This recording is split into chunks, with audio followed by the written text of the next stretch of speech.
diary. It's the towards the end of April 2024, and tonight I'm imagining a time when I'm looking into the future as my young self, looking at me today, looking at a computer package here which I have not opened. And if I view it from the perspective of, let's say, 20 or 30 years ago, when I was younger in computing, I'd say, my goodness me, you've turned out to be really decadent. But let me explain. I've got a MacBook Pro in front of me. It's in a fragile wrapping. It's been delivered, but I have not opened the package. And why? Well, I've done all the things I would have done 20 or 30 years ago, which is I've done endless comparing different sites for prices.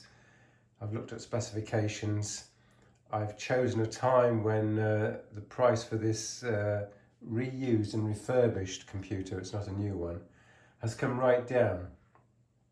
So I've got myself a bargain, I believe.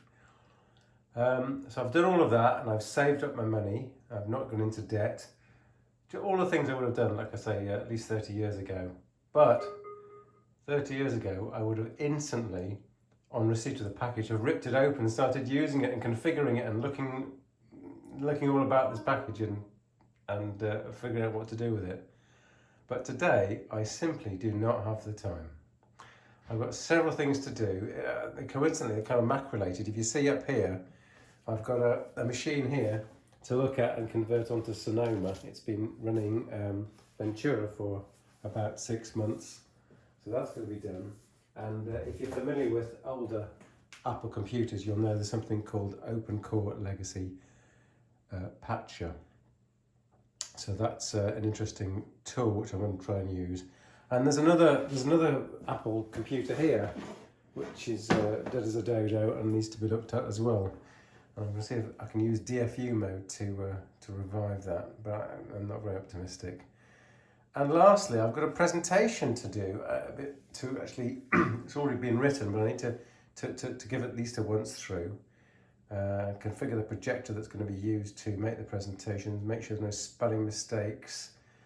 So many things to do. So I suppose if I speak to my younger self, I can say to my younger self, well, I'm still of the mindset I have, let's say 30, 40 years ago, but I've got responsibilities and I just can't afford to get into this package and start using it or even opening it for at least another 24 hours because I am that busy. So, have I grown up? Probably. Is it a bit frustrating? Definitely. MacBook, we will be seeing each other tomorrow, I hope.